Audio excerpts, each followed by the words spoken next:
a different face on the podcast. I personally hadn't heard of you until I read your article the other day about these pesky domainers driving up domain prices and pricing out for for some reason the broadcast is not uploading. FYI. Oh, does that say? Where does it say that? On Twitter. Let me see. That's not good. We've had a hell of a time with Riverside today. We might just need to back up, and I'll have to refresh. Do you see it? Yeah. Yeah, it looks fine for me. I think we're okay. It's working. Yeah. Is it loading for you? Just shoot me the link. Oh yeah, now it says the broadcast is not available. I see it loading on my side. All right, we should be fine then. Okay, good. That's on my personal Twitter. Yeah, it looks fine. All right, good. All right, let's keep it rolling. Guys, we're in the midst of $5 Fridays for .coms at Unstoppable. We recently had to reduce the weekly limit per user down from 100 because you guys are just eating these up so fast. we might increase that though. I don't know. I know there's a hand. Whoever of you is maxing out 100 .coms every Friday, like you guys need a new hobby. That's so many .coms. It's amazing how price sensitive people are. I was talking to a domainer the other day, and he's saying like, yeah, like the $2-3 off of a .com just for the registration, not even thinking about the renewal. Like that totally changes his calculus on what he's going to buy. So there really is elastic demand there. We are carving out new domains that are now worthy of being registered with this price point. It's kind of insane. So anyway, take advantage of that while you still can. We also decided to extend our refer a friend program because we're just so generous and or stupid. So take advantage of that while you still can, which is 50 free transfers for the new customer and up to $100 in credits for the existing customer. So take care of that. Just some table stakes, guys. You register any today? I will. I have some names set aside. Yeah. Yeah. I spend the week doing some research on what I want to hand register, think about it. And then I used to be scared people would take them. I figured most of them have never been registered before. What are the odds, Right. Yeah. I do hear some like urgency from people about like, oh, I'll have to wait till Friday, but come on, it seems like there's enough surface area there where there's not going to be collisions. Well, that's fun. Maybe we'll hear a little bit about what you've been thinking about lately. But for now, I want to dig into to our friend Bill here. So Bill, can you give us some background on your hustle, both in SEO and domaining in particular? Yeah, sure. So I guess started kind of around 1996, kind of started hand coding some sites and more kind of in the affiliate, trying to do get clicks and get traffic that way, and was kind of playing the affiliate game while I kind of did a full-time gig as a webmaster and kind of starting SEO, even before Google, and doing, pay-per-click with Overturn, GoTo, and, a lot of these platforms. And, OG, you're an OG. Yeah, I mean, even, sold my first domain in 1998 for about $26,000. It was hotresume.com. And not too bad for your first sale. Yeah, I How mean, much was it? That was the main one that everybody had all the traffic, and it was hotjobs.com, but I had hotresume.com, and I kind of had a resume database, and at that point I think I had about 1 million resumes. I would and searchable at that point, and then basically just some recruiter came in and said, hey, I want to buy your database and the domain, and I sold the domain. So yeah, I mean, and kind of moved. I was in house at a telecom company doing SEO and taking care of websites around 2000 and 2004. Did SEO and took care of public facing websites in 9 different languages that time, and 9 different sites, 9 different languages, as well as doing a company intranet, in-house, website for the company, and then kind of moved out into, I could say, the agency world, and was working for different SEO agencies and web design firms, a couple different ones. Started the Dallas Search Engine Marketing Association, which was kind of like a local group that's still now it's State of Search. It's been around, just over 20 years now, that organization. And then I think I remember speaking at my first domain conference in 2005, Rick's conference in South Florida. So yeah, I've kind of been in the domain industry, knew a lot of domainers over the years. I've bought and sold lots of domains.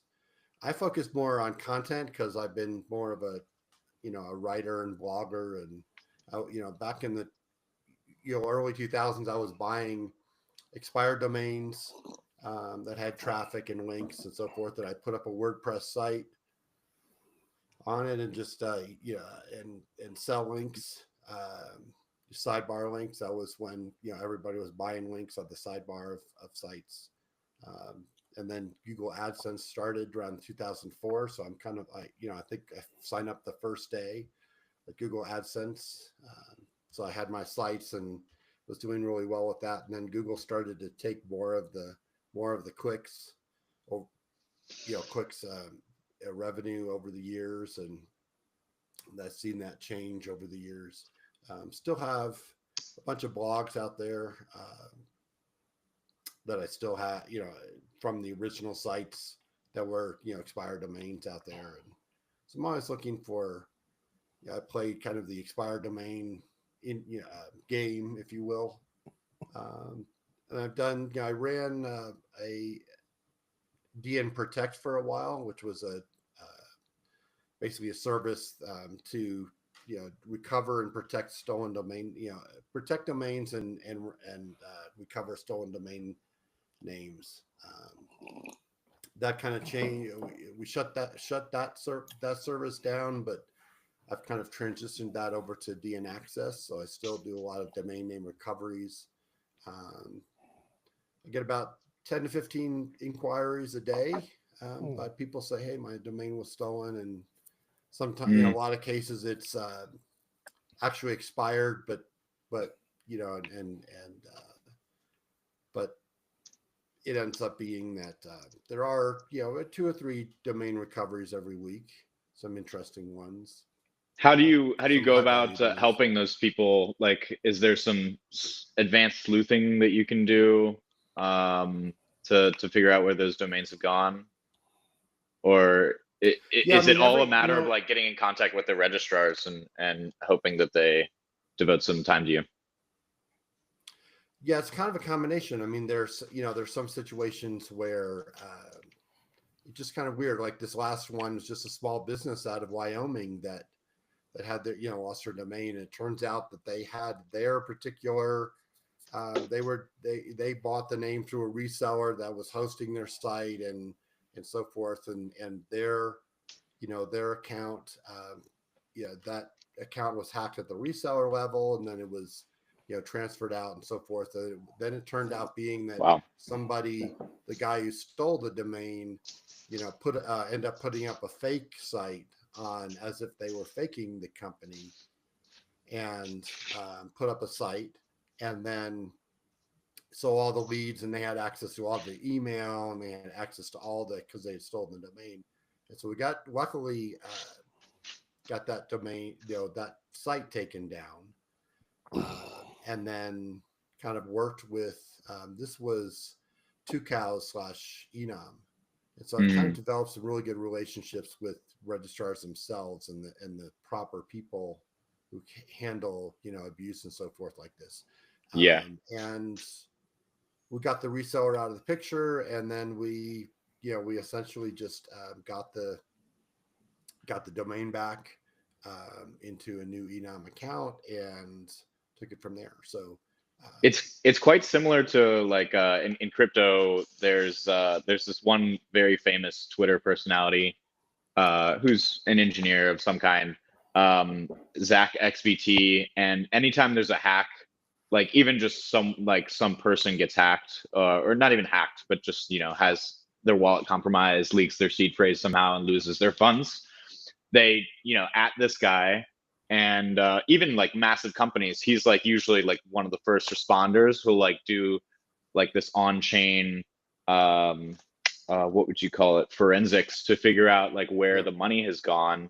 And it's quite similar because we have some public record of actions taken on these domains. But yeah, it's fascinating. I would imagine that these resellers actually are a massive security risk because these guys don't understand domains very well. They don't have the hardened systems that an actual registrar would have. Do you see like these registrars being a big vector? Like, what if you had to like break down all of these security risks? Like, where do you see most of them happening? Well, a lot of it tends to be inside jobs, to be honest with you, and something that related to there's sometimes it's a former employee, certain or a current employee of the company, not necessarily.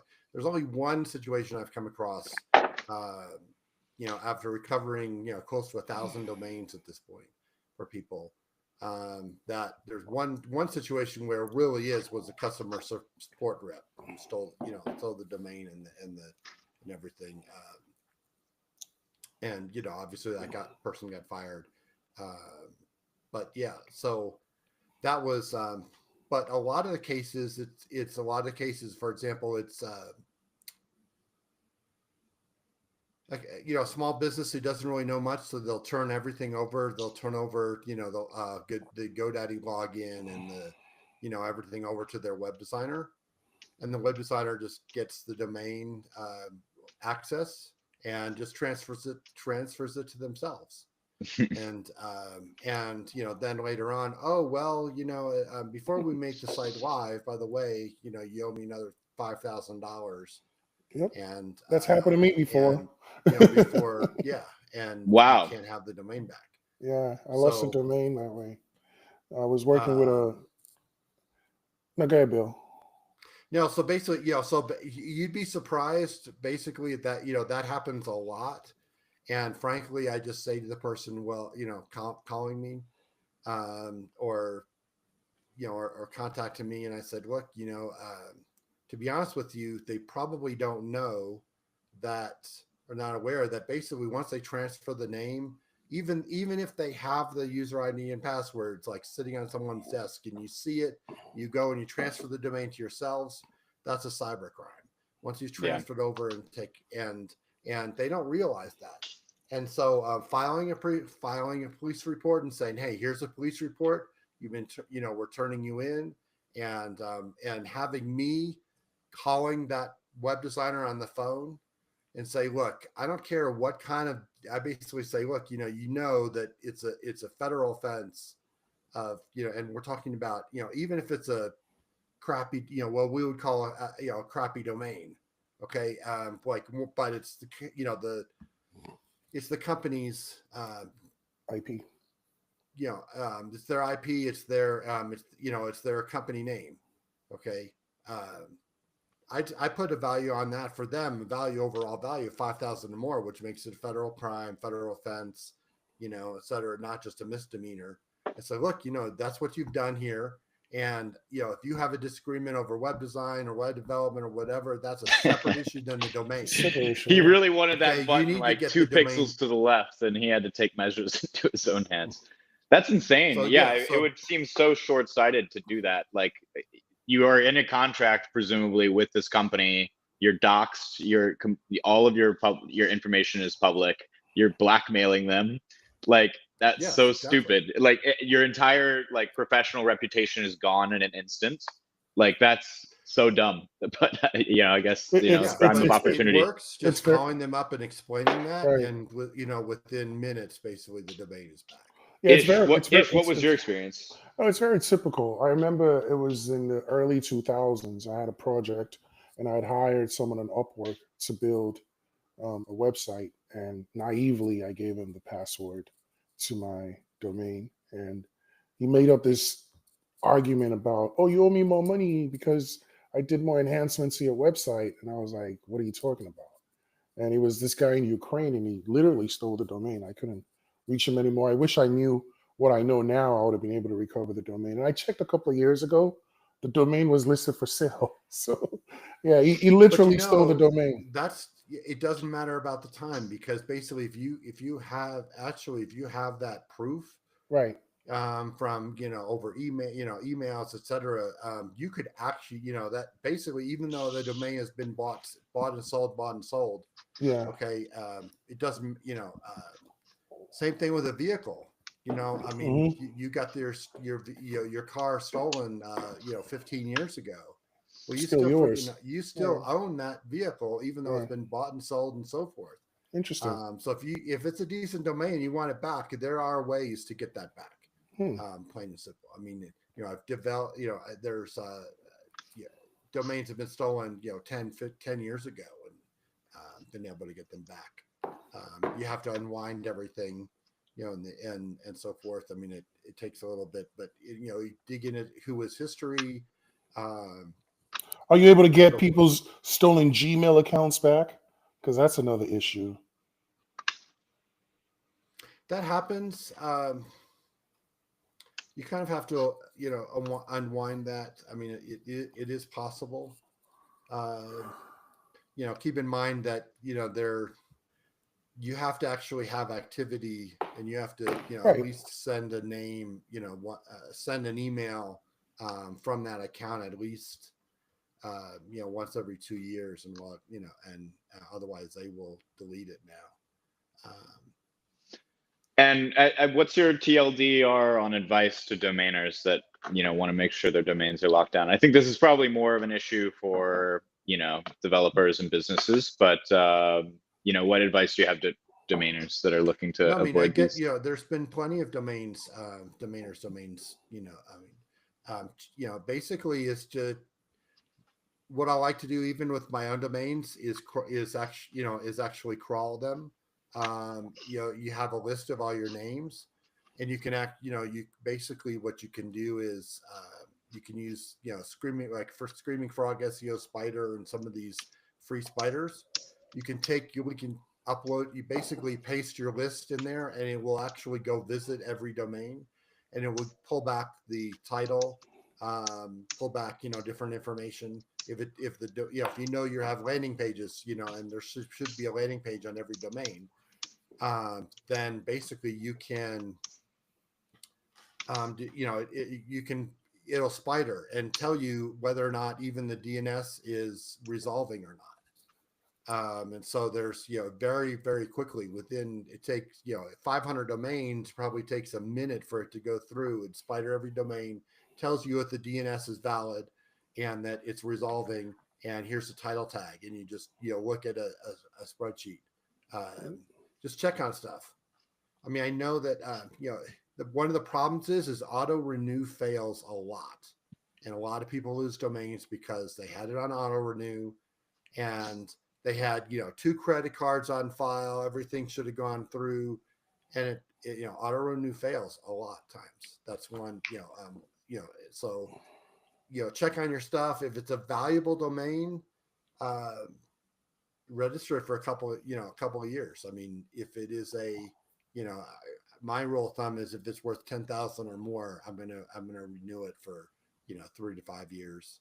It's another, another $10 a year, or if you can take advantage of those unstoppable renewal,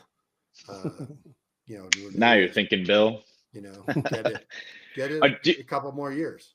Do you find some registrars have better security practices than others?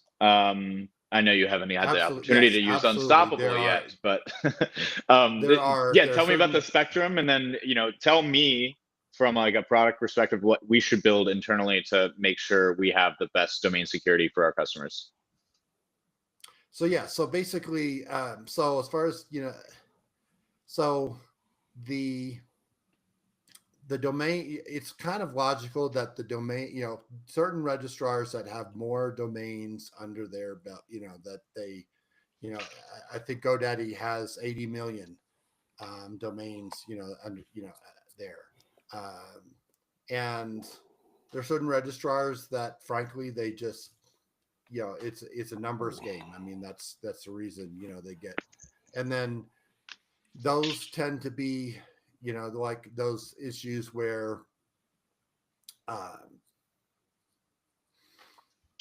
that are small businesses and so forth, and individuals that have domain issues. There are there's the classic issue with network solutions, because basically they were hacked about 10 years ago or so, and there's still a lot of user IDs and passwords out there on the dark web, etc., that that people will steal domains by using old user ID and passwords. I don't like the SMS two-factor authentication. You don't like it? He would prefer no, a dedicated app like Google Authenticator is, I think, what Bill's saying. Yes, but ideally, I frankly, I have most of my domains or my valuable domains at Fabulous, and the reason why is because I have a YubiKey sitting on my desk here, and actually I have a couple of copies of it in different places. But basically, if I want to go and log in that account, when I will go to log in that account, I basically put my thumb on the YubiKey, and that's it's a physical key to get into that account. And that that's going to be probably the best. Obviously a registry lock, registrar lock, or executive lock, taking advantage of those. And then, just as far as, I would also make sure that let's see if, for example, Hartzer.com, if you have that domain, the registrar should not allow you to have the email address on whois record as the same as a domain. Like, you would never have Bill at Hartzer.com as an address on Hartzer.com. Right. Because basically once you have, once they've gotten into the domain, they have they have access, or they get into the email address and they have access to the domain. Yeah. And so I remember, so ideally, if you can work into the fact, I mean, actually would be great is if for example, one option the registrar should do, if, for domainers, for example, if you have, let's say, over 500 domains with us, we're going to send you a YubiKey, which is like, $20, and you could put your brand, you could put your name on it, or your registrar name on it, and send that to the client. And, tell them that, that's what, essentially a thank you for, for having all your domains with us. And it's better than socks. Exactly. We would probably do a hardware crypto wallet. That would be more on brand for us, and basically accomplishes the same thing. Although it's a little more generic, the utility there. But I think that makes a lot of sense. Comparing it to YubiKey, like there's not much additional security to be added by adding like cryptographic signing to a lot of these transactions. It's basically the same thing. Kind of like an NFC chip in a credit card like device, for your sure, yeah. Also. Sure, yeah. I also remember you saying somewhere on some article, like the biggest. You should really be not having your hosting, email, and name servers and registration all at the same place. You should be divvying those up between that's different one of the big providers. things. Yeah, I mean, basically, a lot of people host with WordPress. Somebody can get into a server at that, really bad situation where, hundreds of domains were stolen and sites by one guy who got into a GoDaddy server, and once they got into that server, the web host, that was an IT company that was basically had hundreds of clients on that server, and their server and sites and e-commerce sites and so forth. And so basically, once they got into the server, they had access to start sending and receiving emails from, and that was the issue. I mean, and just domains started going. There were 15 different registrars that they were transferred to, and so that was kind of I was able to get that back. There are certain registrars that are very, very responsive, where I would, if there is an issue, that I would like to have my domain at that particular registrar. Namecheap is really, really good about responding, and as far as customer support, when you lose a couple hundred domains, and all of a sudden there's the and your site's down and there's an issue, you want the registrar to be able to be responsive. And there's certain registrars that basically it'll take 2 weeks by the time they respond.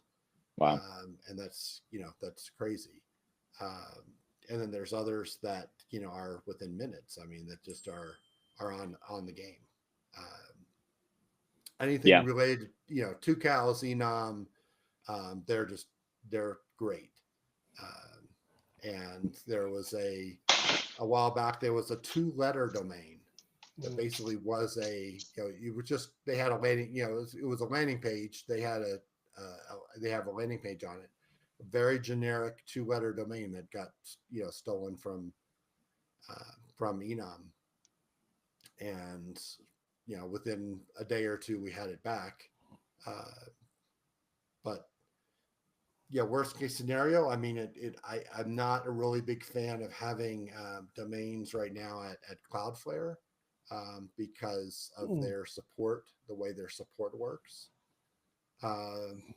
that you can't submit a support ticket with them unless you're an enterprise customer. So, and that costs $350. So basically, if to a month, so you have a domain stolen, or one of your employees goes in and transfers the domain out, and your site is down, you have to literally pay $350 or more and become an enterprise customer. You would have, you don't have access to your account. So what happens is you have to go sign up a new account, get a new, be a new enterprise customer, but then you have to pay the first month plus the whatever days, so you might have to pay $500 or more just to start a new account at Cloudflare Enterprise. And then actually you would, at that point, get access to their system to tell them that your domain is stolen and you have an issue. Yeesh. So, what an experience. Well, if you need an excuse to get out of Namecheap, we have some pretty cheap transfers going on in Unstoppable. Yep. And you can just harass me on Twitter. You can literally just DM me or tag me, and get your domain and support requests resolved. So if you're looking for an excuse to get out, then do that. But yeah, those are all good, important tips. Security isn't the sexiest thing, but it is important. And you don't know how important it is until you've neglected and it's too late. But yeah, Bill, let's talk about your domaining hustle. So I understand you have a portfolio yourself, and you do some acquisition on like expiring domains. Can you go through, Yeah. So what your workflow and tools look like there? yeah, so it just so real world example. I mean, I just picked up. I do watch the expired domains, and for example, just yesterday, ChinaManufacturers.com, and it's a Mm, 1998 would have been more domain. It was valuable owned before by Liberation Day. yeah. So that particular one would an interesting one. It's a 1998 domain, and basically what the way I come across that particular one in reality is that I take the expired domain list, and it tends to be about 500,000 domains. Uh, I take that list, and that's the drop list from Namejet, and I do several different things with it. What I'll do is, for example, I will take that and take that domain list. I'll send it to Majestic, give it into Majestic, and basically Majestic has a bulk tool. We'll take all those, all the domains and it comes back several different things. It will come back with a number of backlinks and you know, A score. it's different scores, trust flow, citation flow, the topic of the domain. It'll come back to a lot of other a lot of detailed information, whether that domain probably is what language the domain is probably in, and it shows me the backlinks, and I kind Wait, of so am where number is that one. data coming from? It's a company called That's coming Majestic. from Majestic. Majestic.com is basically the best. Yeah. They only do links. And so I'm taking that list and basically uploading a text file to them, and they process it. So Majestic launched a program. I'm not sure if they kept it up because I met their business development guy named Con. I think you can now get on Majestic for as little as $29 a month. But previously it was about $99. Pretty Yeah, cool I thought tool. about offering kind of a list of basically just taking the drop list for the next 5 days, and then automatically running it through Majestic and making that public. I know that GoDaddy auctions pulls the trust flow and citation flow numbers from Majestic, yeah. For all their auctions. Yeah. But what that does kind of, so basically what I'm doing is if I have a need for a site, or if I need links, for example, or something like that, I will go ahead and run, I run and see what domains available. The issue is that you can do a search for, if I'm looking for a tickets domain, for example, I can do a search, at Namejet or GoDaddy for the word tickets, and it searches the word, it only brings me back domains that has tickets in that particular, in the domain.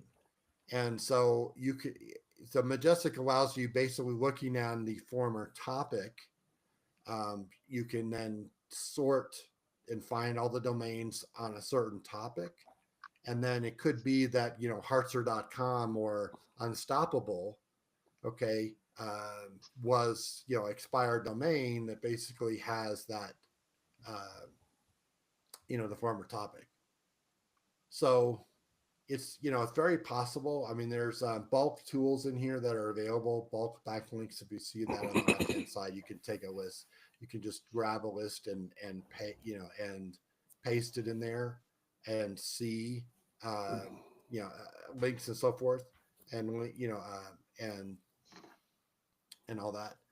You see the topical trust flow. You see the topics. If you're looking for a healthcare domain, you can search. You can find health. And for example, it's you're looking for a health domain, and redportiva.net, for example, was health. So basically, you would end up health is not in the domain, so you'd be able to find more domains like that. Let me ask you a question, Bill. Do you find Majestic to be a better tool than SEMrush or Ahrefs? I mean, these are more common SEM tools, SEO tools.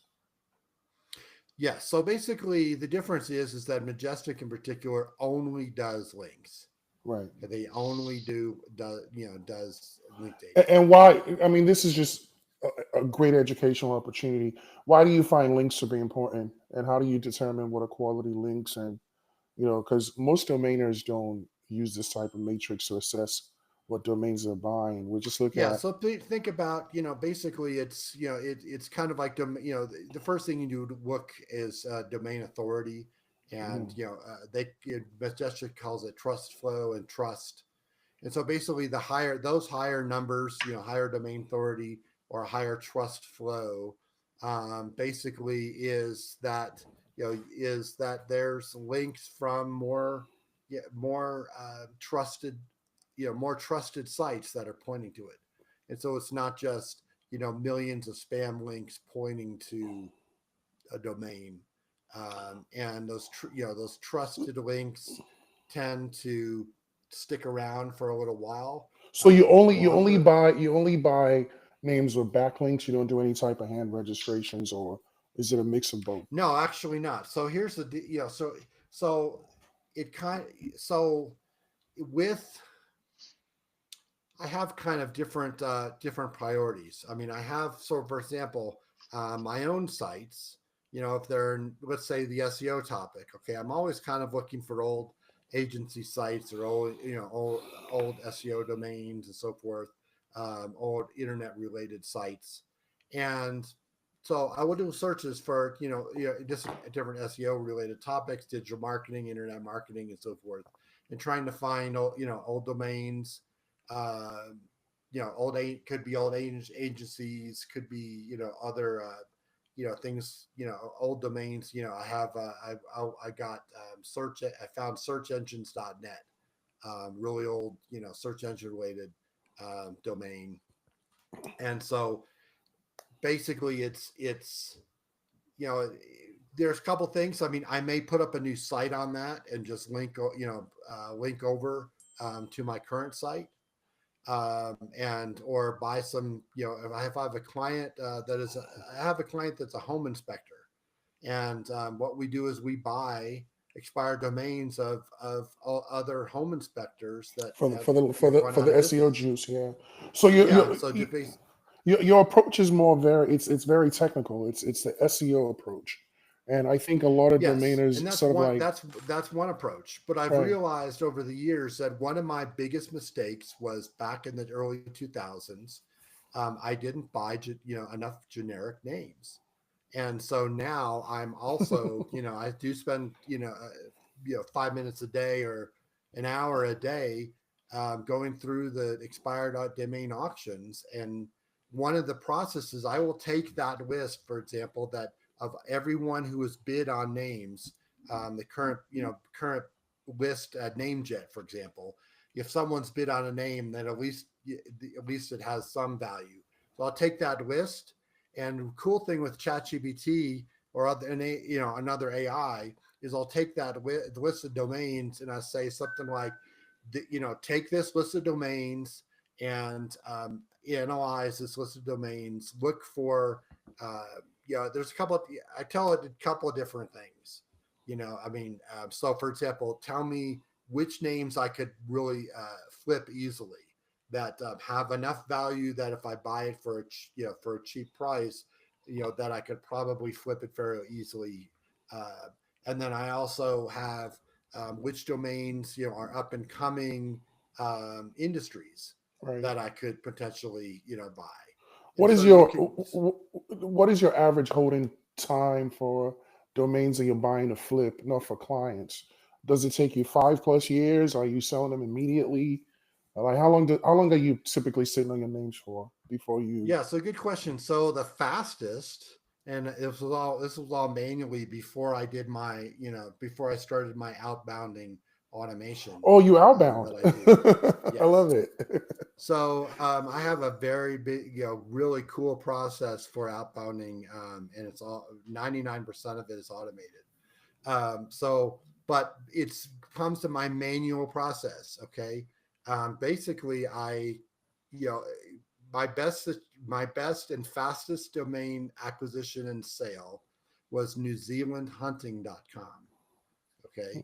And so it turns out that I bought that at GoDaddy auctions for $30. Okay. And this is the same process I use for my normal, my automated outbounding, is that basically I go to Google, do a search for Google, in Google for New Zealand hunting or whatever the keyword is. And everybody who's bidding on PPC, I contact them and I say, hey, or I fill out that form and just say, hey, I have this domain. Are you interested in acquiring it? And then they'll come, if they are, they'll come back and say, how much, right? So you're going after the advertisers of the keyword. Yes, because I know that they have a budget. And they know that fair they have enough. a budget. Now, but how do you automate that? So I also pull. Do the organic results as well. So that helps. But so when you process in that particular case, I within 30 minutes, the guy had one guy, PPC advertiser, had emailed me back, and I bought it for $30. I sold it for, I said $1,000. He said sold. It turned out that I was in Dallas and he was actually at at a convention in Dallas, and I drove up to his and met him in his hotel room. I transferred the name, using his laptop. Yeah. And he gave me $1,000 cash. I had a similar experience that last was week. Within a couple hours. Cash domain transfer. Yeah, Wow. I had my first cash domain transaction a week ago. It was loudcandy.com. I bought the name for, I think it was like $15 a year ago.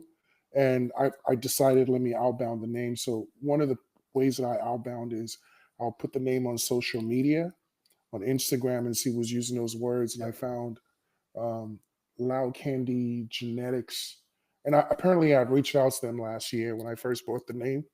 And so I was like, hey, listen, just following up here. And it was like, yeah, I want the name. And we went back and forth. And he was like, can you meet me at I just looked you up. You're in Los Angeles, right? I was like, yep. He goes, can we meet at the In-N-Out Burger on Sunset? I'll pay you cash. And I was like, on the Spaces, and I was telling all these other domainers, I'm about to go do my first domain alley deal. And they're like, well, be careful. Go with a pen. Make sure it doesn't give you fake money. And it's funny because I still have the cash on me. But it felt weird, but it happened. So now you validated that that's a thing. But I'm curious, you mentioned outbounding automation. Do you mean like, is that the process of the automation, identifying the PPC advertisers and reaching out to them, or do you have some? So it's a really cool system. There is actually, I've actually taken a really trusted, really reliable, awesome tool called Pitchbox. And that is actually an SEO tool for link building. Pull it up, Brady. I'm on it. So Pitchbox, the idea is for doing link requests and trying to find links and bloggers and so forth. Right. So here's the deal: is what you do is you so basically you put in a list of keywords, let's say 10, 12 keywords. Okay. So what you do is you put in your keywords and it actually goes and searches Google, and what it does, you can put in, it's link building software. However, I've convinced them to have to create a domainer version. It used to be $500 a month. Now it's the first, for domainers, it's $200 a month.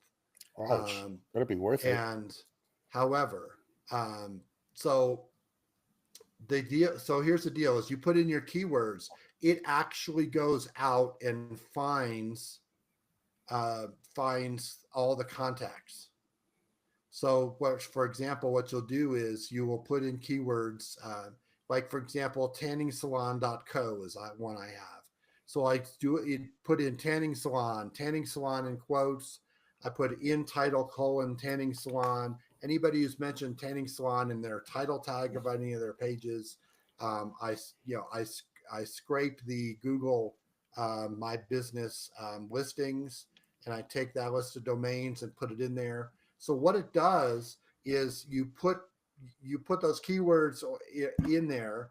It goes out to the web and finds literally all the contacts, names, emails.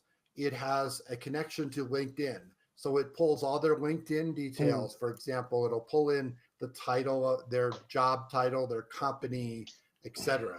Okay. And then basically you can take that list, you can remove the ones that are obviously not potential buyers. You can remove, curate that list, basically then you take that list, it pulls 12 up to 12 contacts at every company or every Makes website. sense.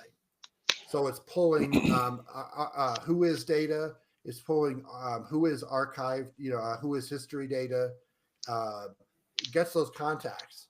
Then you literally have hundreds and hundreds of contacts of, could bring back 200 sites times 12 people at every company. You highlight that, and then you pay and you hit compose, and basically it starts a drip email campaign. You have email templates. It will send out an email on, I have an email templates set up. Basically, another click, and it sends out the first email to the first person at the company, and then it waits 3 days and then sends out a follow-up email, and then 3 days later and sends a follow-up email. Okay. And then if it doesn't have any response, it goes to the next person. Love it. So I'm sending, hundreds of emails every single day to potential buyers. And like I said, how does it integrate? Does it integrate with your email, or does it send from their email? Yeah. So it sends it from your email accounts. So basically you can send it, you set up an email account, you put it in, it'll send it through, SMTP, you put in the, you connect it, or you can connect it to a Gmail account or a Google account, and it will send through that. That's huge.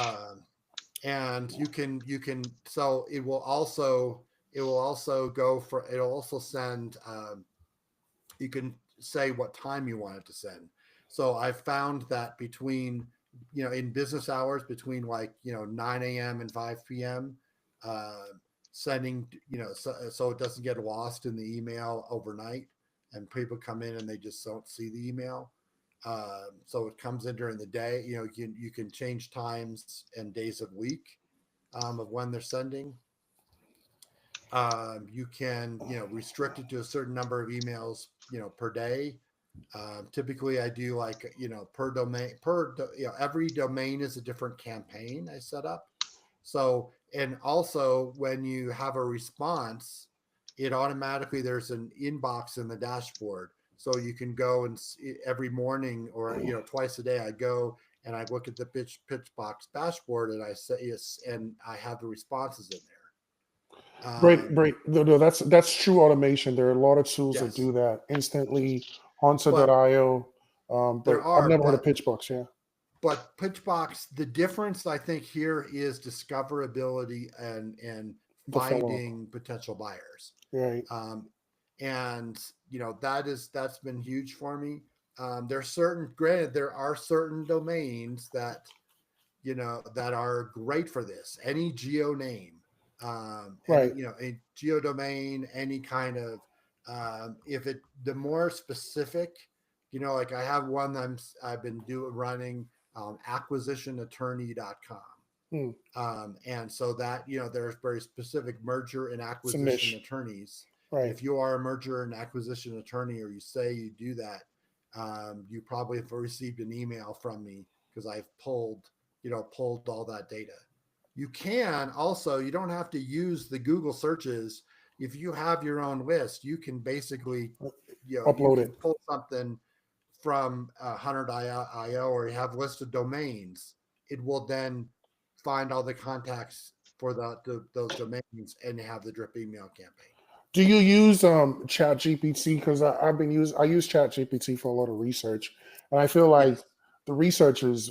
I mean, the summary of what you're saying is when you're outbounding, you have to have great research. Whether you're using tools or you're using your own intuition, whatever it is, it has to be data Yep. backed. Do you use Chat GPT? Because I used the latest model yesterday, and it really freaked me out how good it was. 0.3. Oh my god, that's Yeah, so like there are AI tools, all the AI tools, personalization, template assistance, all that are actually in that in there as well. this is very helpful, and you find the $200 a month to be worth it. Oh, I mean, yes, I mean it absolutely. I'm sending out 5,000 emails a month. So let's talk about your tech stack. Pitchbox. I'm sure you have ChatGPT Pro. I would imagine. Yeah. So that's another $200 a month. And then what else? So I'm Majestic. doing, Majestic. I'm actually have been the Majestic brand ambassador for about 15 years. Oh, interesting. I Yeah, I handle spoke with the all of gentleman from the UK. I yes, can't remember his name. He's the Dixon business. Jones. No, I think that's the founder, the business development guy. But Yeah. irrelevant. But let's go. You have ChatGPT Pro, you have Pitchbox, you have Majestic. Now we're at $500 or so. SEM Rush. I mean, I'm in SEM Rush for That's another That's another $199 a month. Yes. Okay. What about Ahrefs? Do you use that? Ahrefs not. I have an account there, but I'm not. You're more of an SEM Rush guy. It's one or the other. Well, Typically. for certain reasons, for for certain technical reasons. Ahrefs years ago, or has always relied on jump shot data, and basically, there's other tools that didn't rely on jump shot data. They used a lot. What is jump shot data? I have no idea what you mean by that. So jump shot basically was a data provider that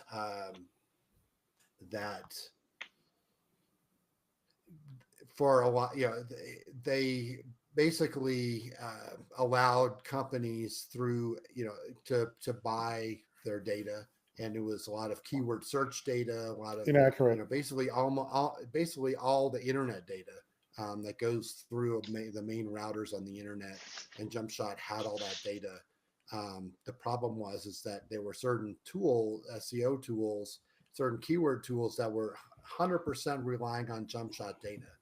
Well, it turns out that JumpShot, for privacy issues, just completely shut down one day, and turned off everything and just went out of business overnight.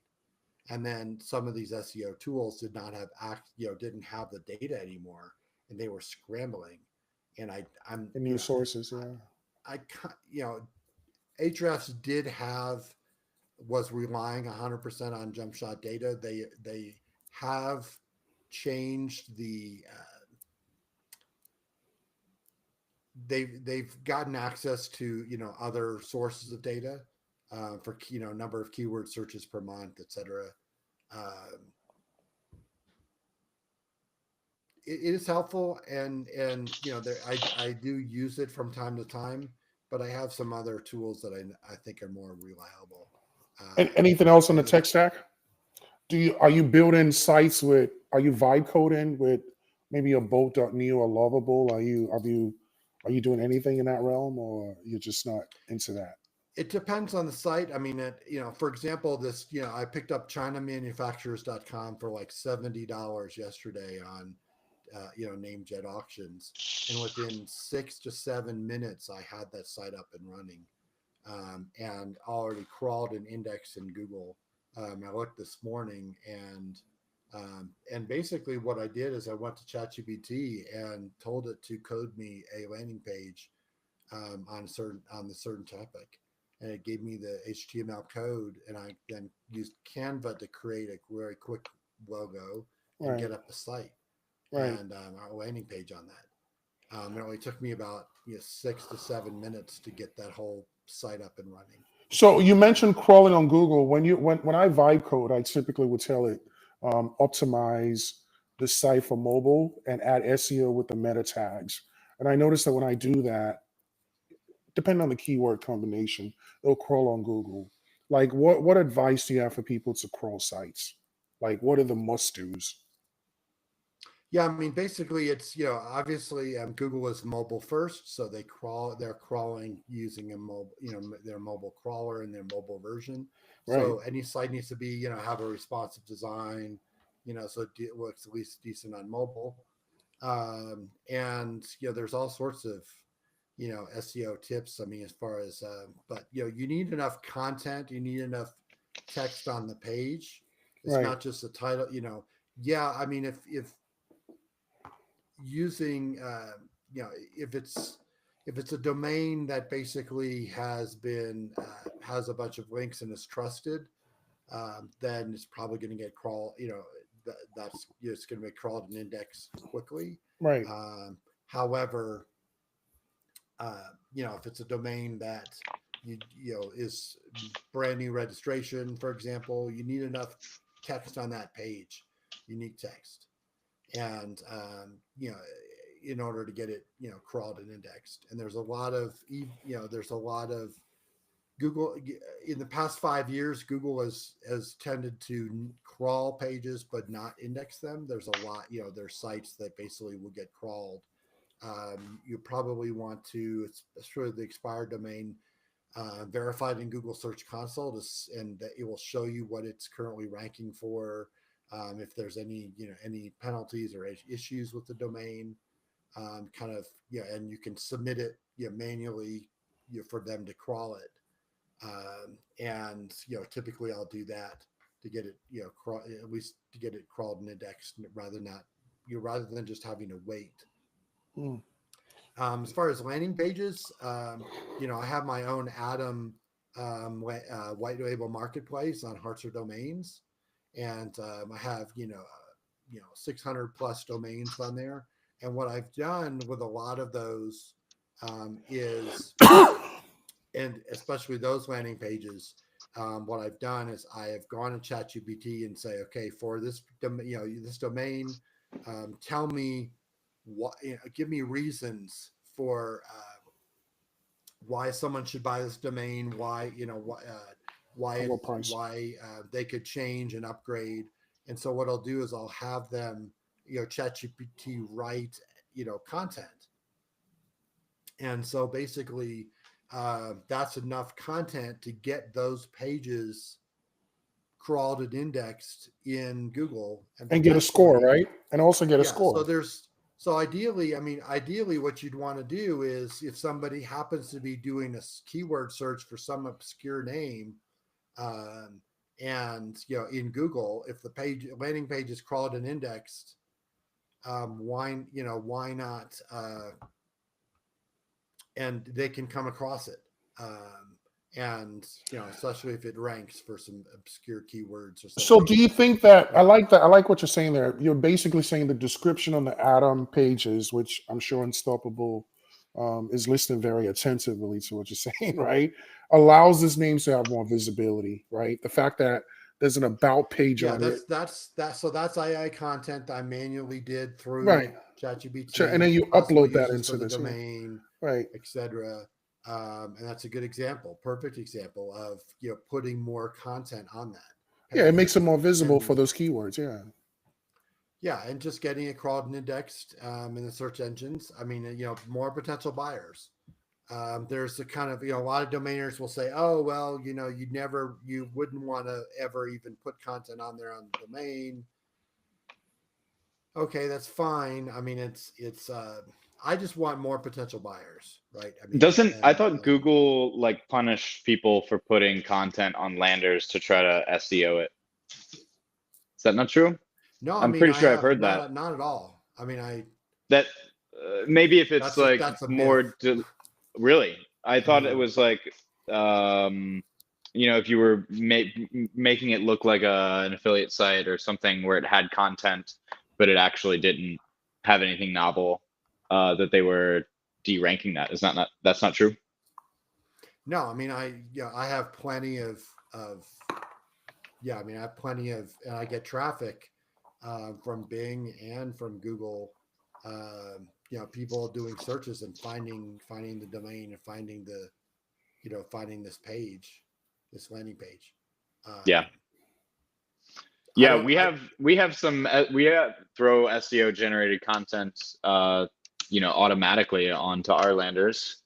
Amazing. But it's fairly minimal. It's only about a paragraph or so. So that's like, AI So if you look generated. at that lander, that Google would think is that's basically thin content. Yeah. And so basically they wouldn't necessarily crawl and index that page. But if you look back, if you have another page, like on my page, I've got 5 or 6 or Paragraphs. more paragraphs, Yeah. and there's more of a reason for them to crawl and index Yeah, that it's just particular more page. authoritative content, so to speak, right? You give it you're adding to the Yes. search experience. Yeah. So that's Yeah, I that makes think sense. that's a great room for improvement, is just giving people the ability to add or using some sort of LLM to add more descriptive use cases for the name. And I have a custom GPT that I created that, and this is great advice you're giving us, Bill. That gives me all that content, but I just use it for my personal use. It would just make sense to add that to a lander of some sort. And I noticed even Afternic is now adding at least a paragraph on their expired domain names. I don't know what the reason is. Maybe it's to get better conversions from people buying them, or it's to crawl them to give them more visibility. But yeah, the content is easy to derive from AI, and just makes sense to put it on the site. So the site, Yeah. You just want to make sure it doesn't clutter it. Like all the stuff like below it is marginal, so it's fine to have it buried underneath all that right, text. We know exactly who needs to buy this name in the domains industry. Build.ninja. Why are you selling that one? Oh wow, Bill 8,000. Sweetman, where are you at, dude? Come on, get your I domain. have offered it to him. I have Bill's a great offered guy. it to Bill Sweetman. You know what? And he didn't have any interest in it. So. He's a .com guy, I'm sure. Let me ask you a question. What do you think when you hear the term? I don't know if Brady had anything he wanted to add, but what do you think when you hear the word, the phrase SEO is dead? What is that? Does that piss you off? No, I mean it's no, I mean it's I've been hearing that for 15 years. Interesting. And there's SEO has constantly evolved, Correct. right? I mean, now the biggest change in the past 3 to 5 years is I don't do keyword SEO anymore. I mean, when I'm optimizing a page, I absolutely don't what we would call keyword SEO. Put now. Granted, I put a keyword in a title tag, keyword in a meta description tag, and if it's appropriate, I'll put it in a heading tag. But that's it. It used to be 5 years ago, even 3 years ago, I was say, okay, optimizing a page for a keyword, and I would put it in bold a couple times and italics and so forth, and optimize the page for that particular keyword. But frankly, that is old style. It doesn't work anymore in most of the situations, and it's not.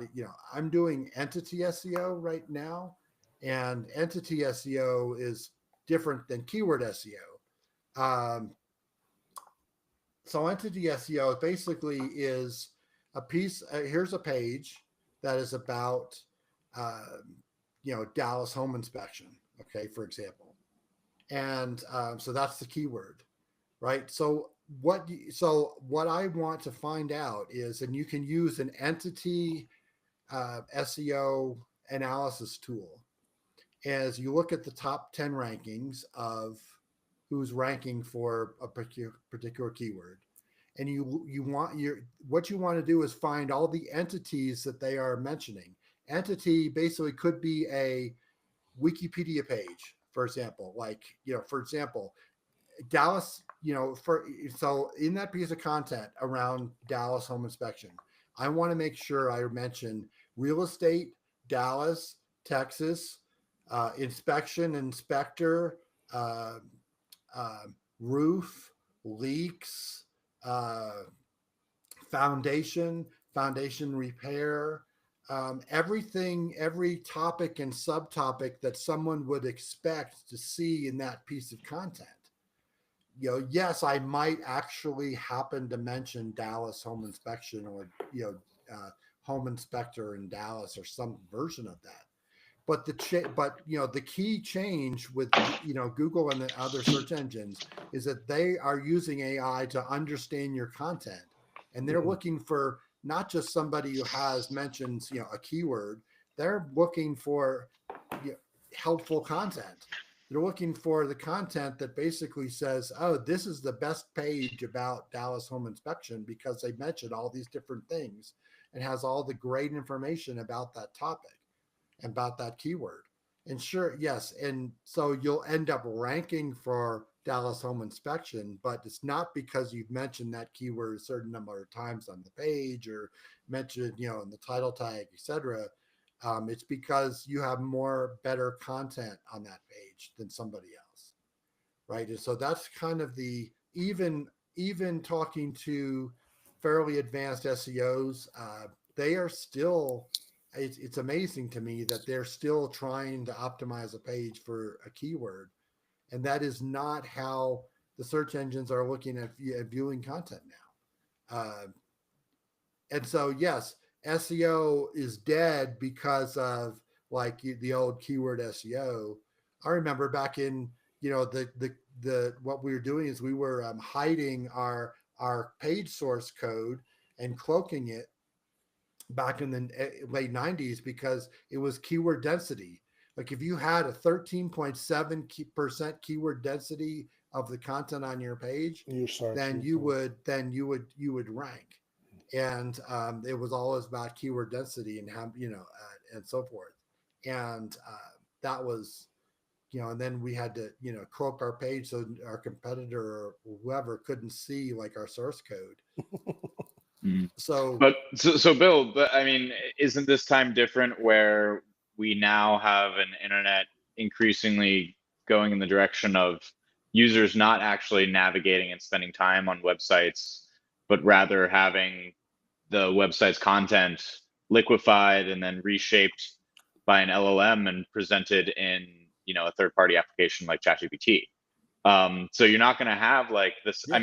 The best example of this is Stack Overflow, which is like the forum for Q&A for developers, and they've seen like, I don't know, 50% drop in traffic over the past 2-3 years, like insane. Like all of their content was ingested and embedded into LLMs because it was trained on that data. And people don't need to go to those sites anymore. It's all just latently in the weights of the LLM, and you can query it on demand whenever you want. And even if you did need to ground that LLM response in actual content, the LLM is has its own search engine where it's retrieving that data, and then users aren't actually spending time on the website anymore. It's going to be harder to get signal around what content is useful because you're not getting information about retention and clicking back out of the search results and bounces and things like that. So this does seem like a pretty seismic shift. So where does that take us? So that comes back to though SEO and that and presenting the best, being the best, and covering all those entities and having the best content on your particular page, because then the AIs, the LLMs are crawling your site still, and then that's how you are getting that's how I'm getting ChatGPT to recommend a site.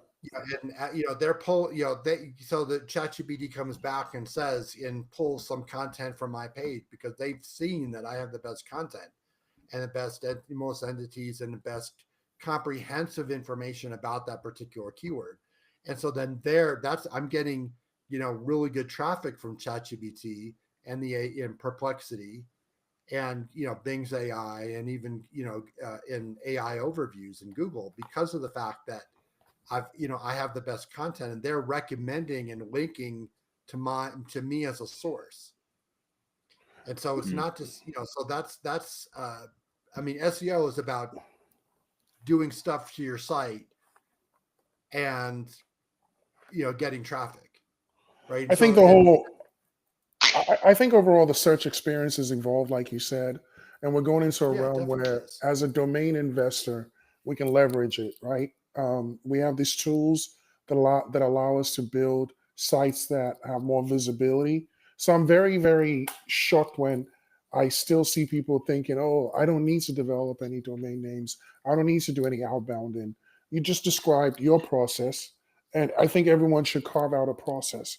And I think that domains at their best have a value when you build some sort of MVP. What you described with your white label marketplace is an MVP of a site, right? A description of what it's used for, a logo. It Sure. has more value than just the name on a naked site or maybe some parked old school rectangular site.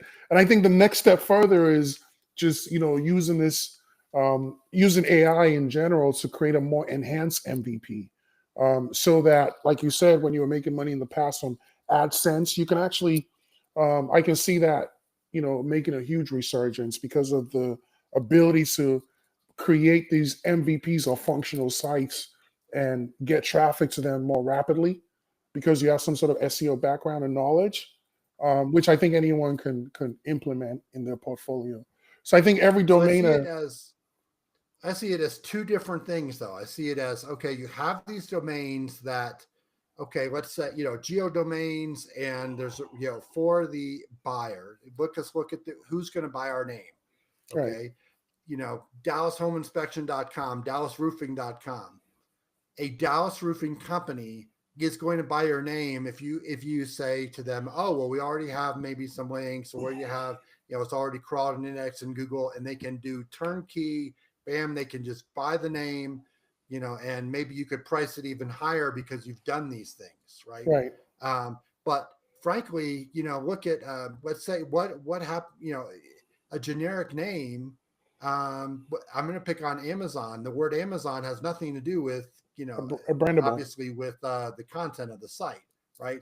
If I had Amazon.com, that's a totally different situation, because the company is going to buy that very valuable piece of real estate, that generic name.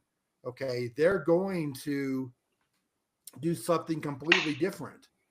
I mean, they're going to do something that is so it wouldn't. I don't think it would add any value. It might actually hurt the value for a generic name, like in the case of like Amazon, Right. or a generic name, a one-word name, or even some two-word names. It would hurt the value, because then the SEO for that company, We'll develops the site on Amazon. Well, they have to go through and remove a lot of the links. They have to spend time changing the topic of that particular name because you've already put stuff on it. Right. And so you have to kind of, as a domainer, we have to think of who the heck is going to buy this name.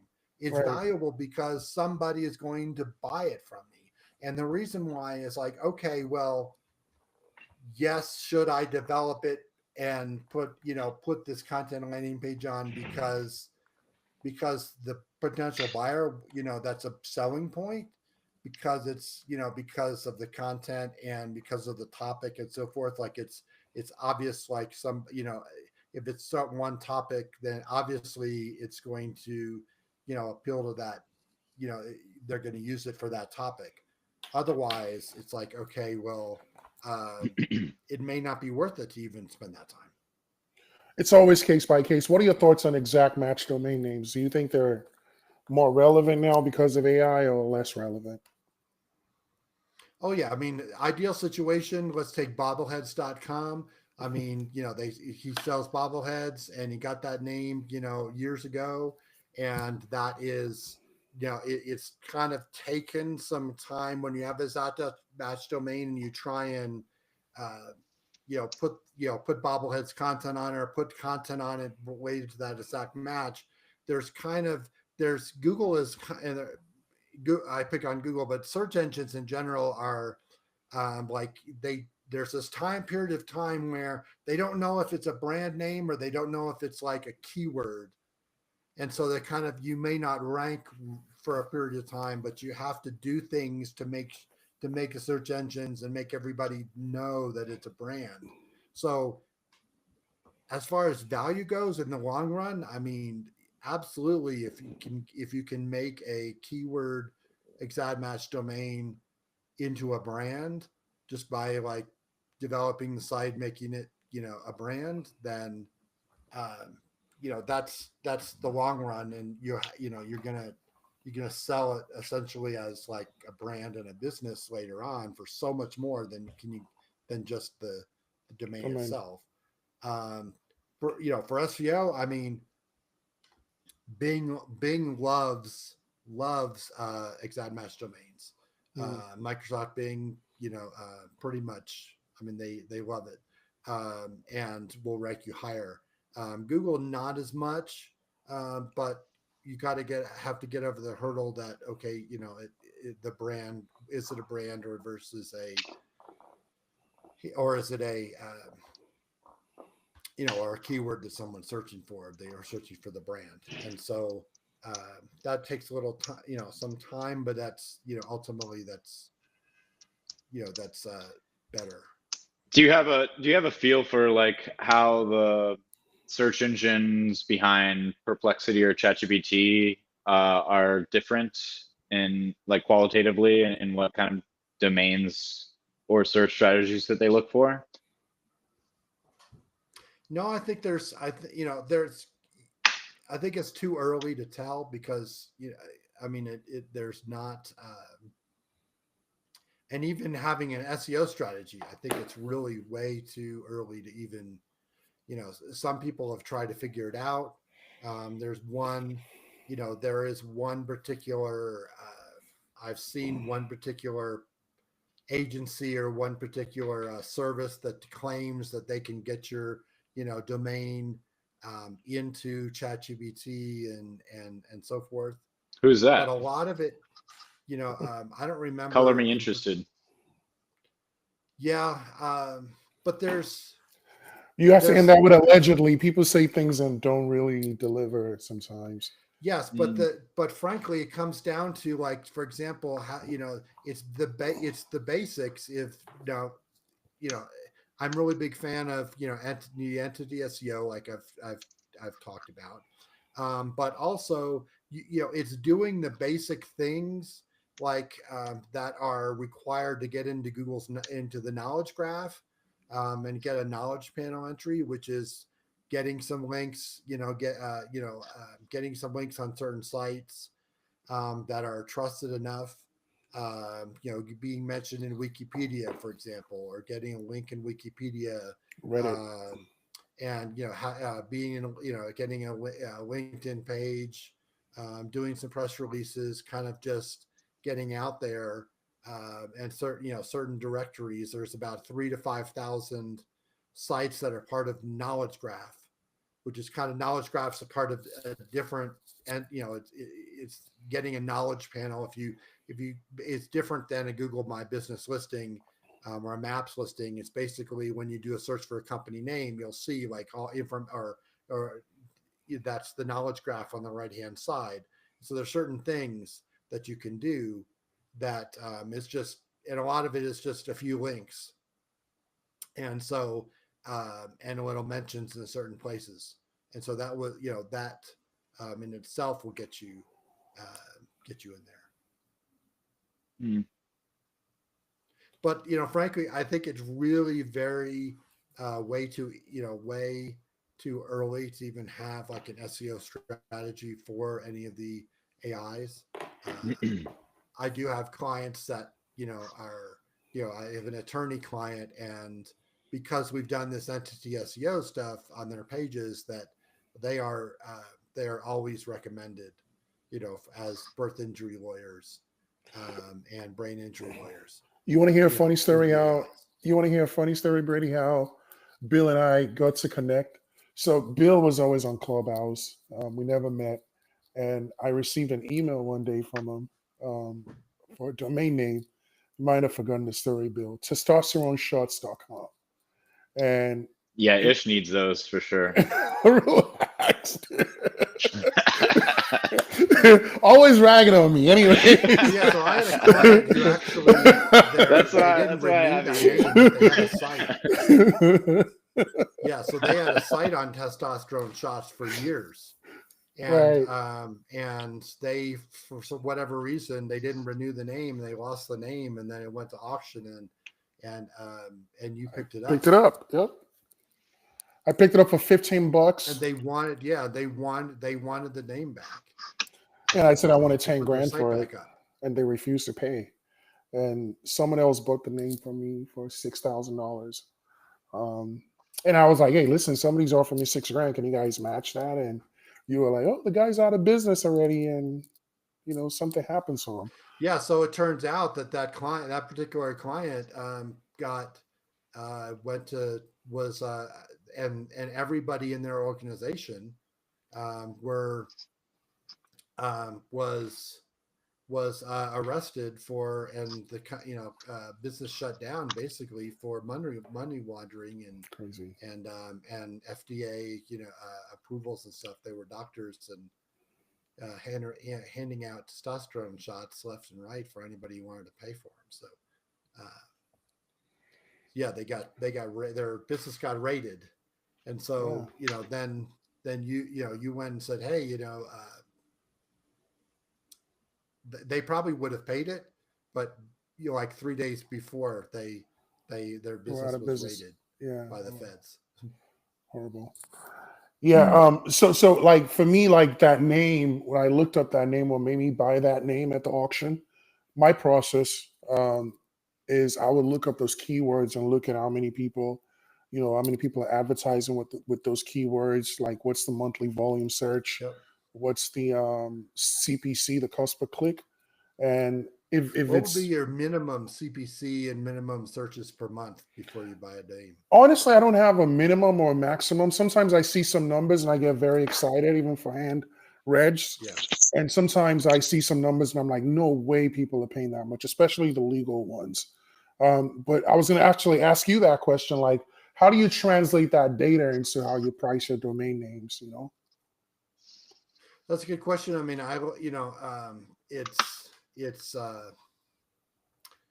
I'm all over the board on pricing. I mean, if I will throw a price out there, and I mean, I probably wouldn't, let's go back, SEMrush data.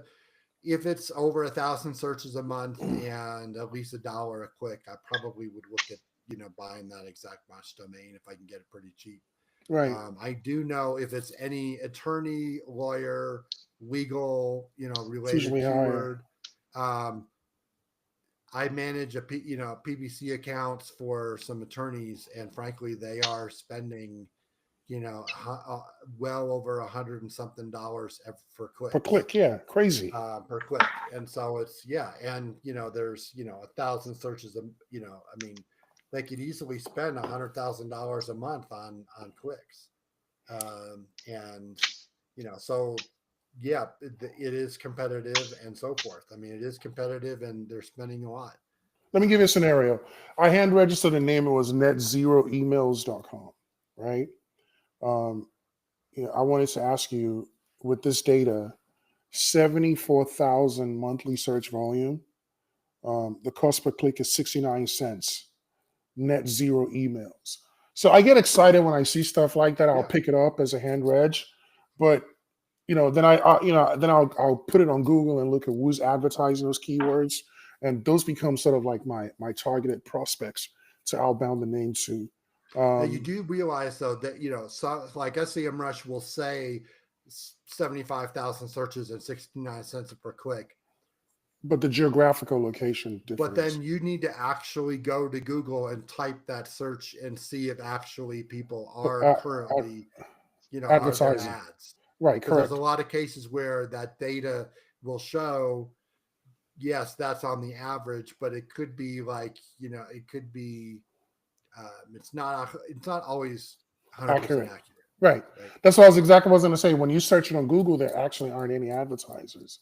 So, with a name like that, I tell companies when I outbound, this is a great domain for a redirect because people are searching these keywords and it resonates with them. But yeah, it's an art, and it's just so much fun talking to a domainer who's into SEO with your level of experience, because I think most domainers, because it's a bit technical and it's an art and a science at the same time, tend to dismiss it, right? It's like, domaining is this passive, to quote Brady, hustle.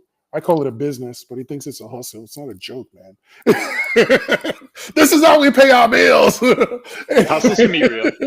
It's a business. It's a business. I made 6 figures selling domains last month. So I think that's way more than a hustle. That's a real thing, right? I made more than those testosterone short doctors, right?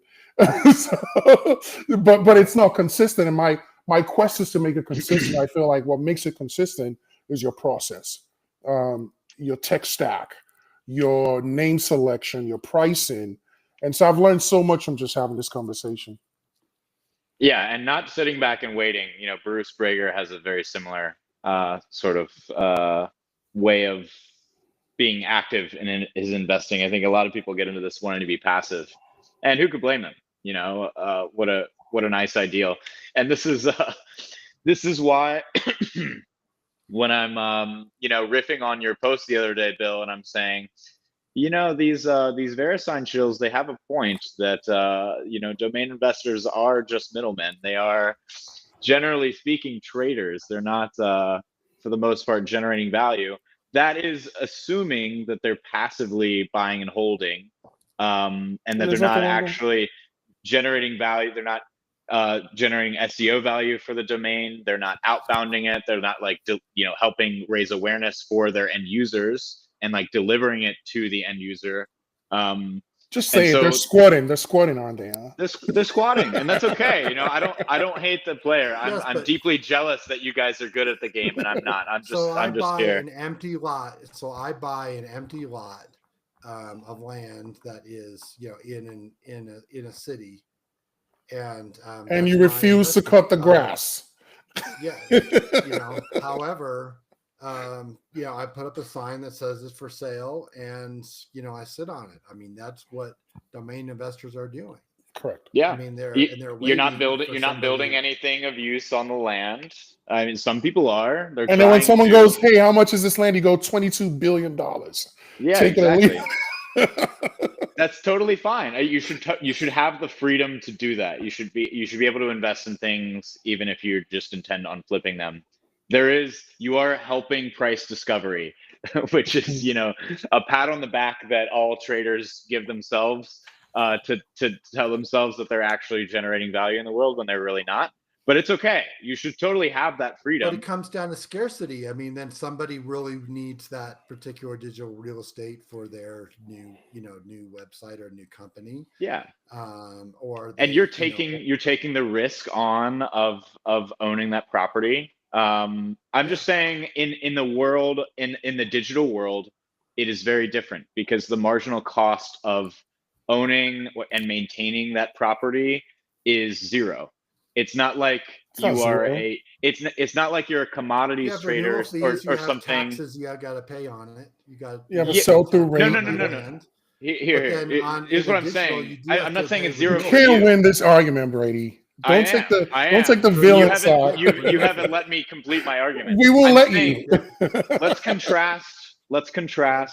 A commodities trader who, like in 2020, actually had to receive the commodities because the futures went negative, right? Like those people, like distributors, they actually deliver the end product to the user, right? There's a lot of cost involved in the physical infrastructure required to house something like that, even real estate, right? Mm-hmm. But when it's a domain name, the marginal cost of all these digital pieces of infrastructure is zero because it's so efficient and cheap in the world of bits that you're taking on barely any risk. VeriSign could very easily deliver this domain to the actual end user instead of you, and the marginal cost is zero of that. So like what I'm saying is, like, in the world of bits, there's so little actual function of the middleman, because you're not actually delivering a physical product to an end user, or taking on any physical risk. It all goes back to the fact that you don't know what my intentions are. I might be saving up to start a business one day, right? Yeah. I might have bought this asset because I figured, okay, well, my son is going to be the best dentist in the world, and I'm going to send him to college. And now I've been able to acquire dentist.com. And you don't know what my intentions are. And we live in a capitalistic society. You should be free to do it. I'm just saying, let's be honest. China. Let's be honest. The vast majority of domainers are just middlemen, and that's okay. Life is going to be easier if you admit to yourself. You guys are exceptions, actually. Ishmaeli, you outbound. You make the end user aware. You're a salesman. Oh, that makes me even more hated, because now I'm literally you're the actually guy. doing something. You're actually creating value. I'm the piece of shit. I'm the piece of shit, quote unquote, that bought the name for $5,000 last week and is trying to sell for $50,000 a month later. People really detest that. They feel like you're ripping them off. They don't understand the dynamics, the economics. Squatting on their name. You know what I mean? So, and they can't get it. You can't. That's why you got to say you're a representative-ish. You got to make yourself a third party.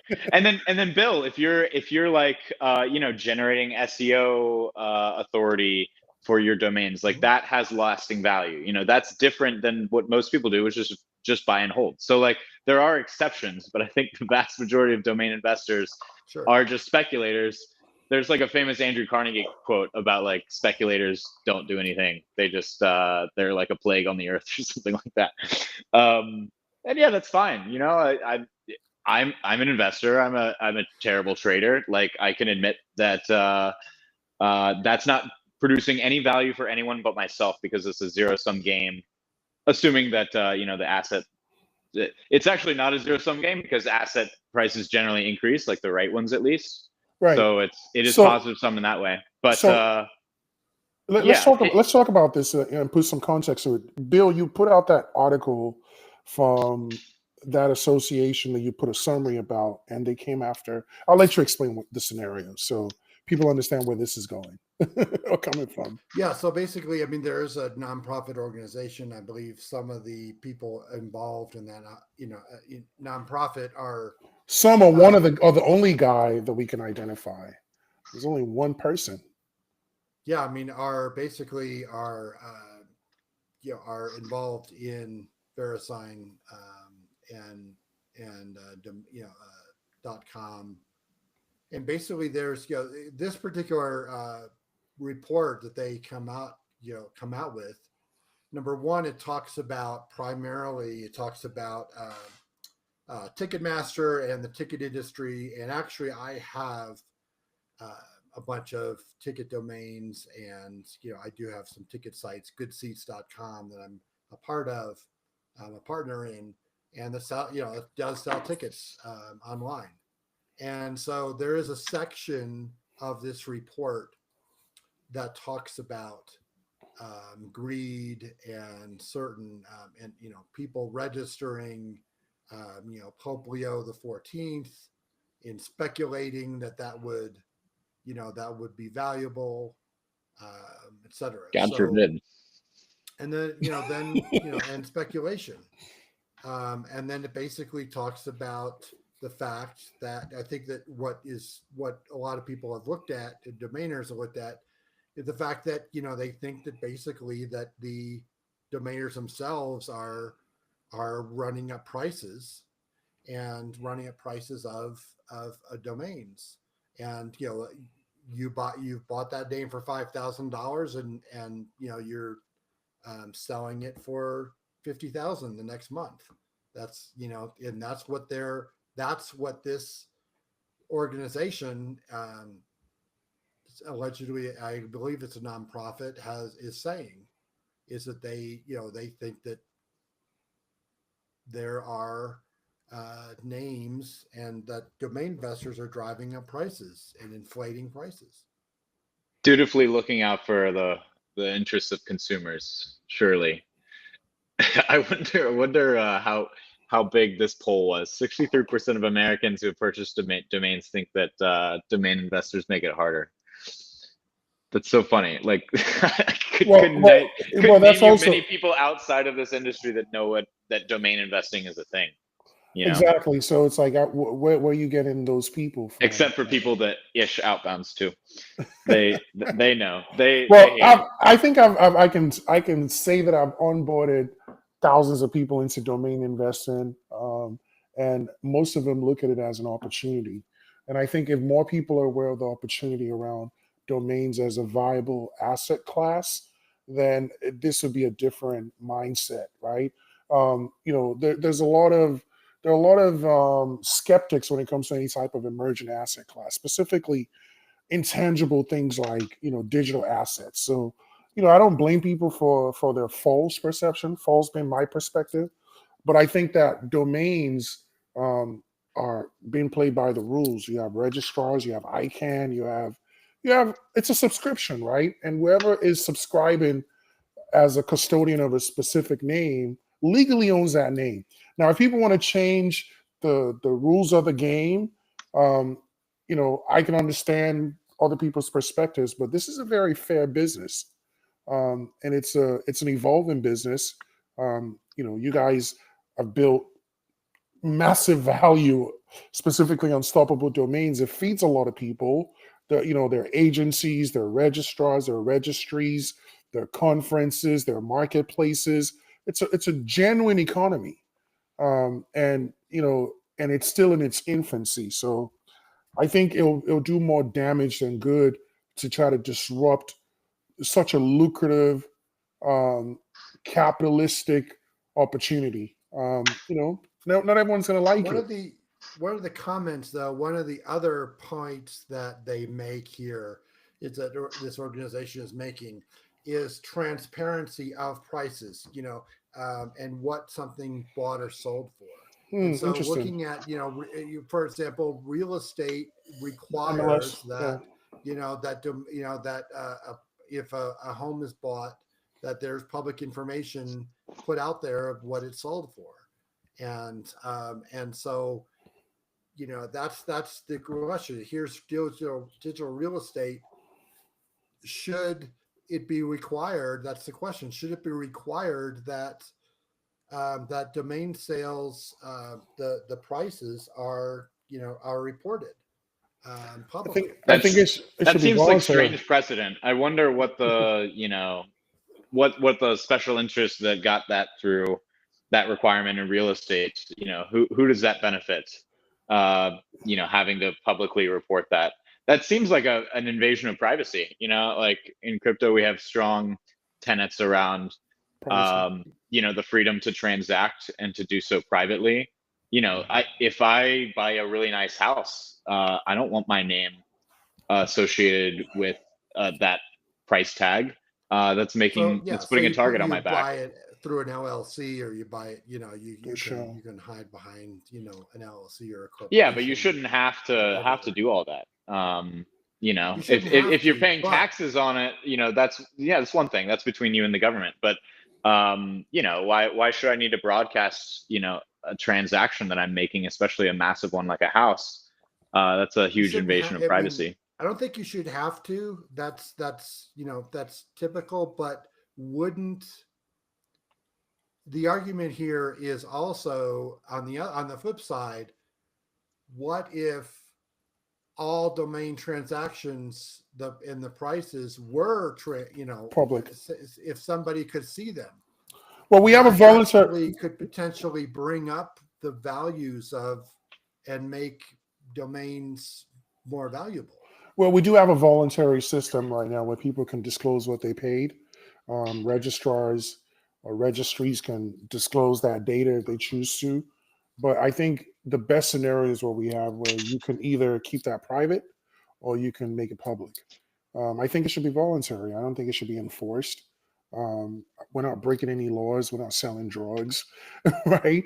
And the privacy could be to your advantage or disadvantage at times. And so with such a unique niche asset class, there are pros and cons to either approach. And we talked about this with the fusion of the blockchain with domain names, because the blockchain innately is transparent. And so it's like, is it ideal to be fully transparent with what people bought domain names for? And I think most people will agree that that's not ideal. But if people want to share that data, let them, right? We should keep it that way. So what is this organization's intention? Some people have said, well, they just want, it's all about the bottom line for Protect the VeriSign. consumer, protect Well, that's consumers and bring domain prices down. okay. You know, So that's what they're saying, yeah. right? How Well, thoughtful of them.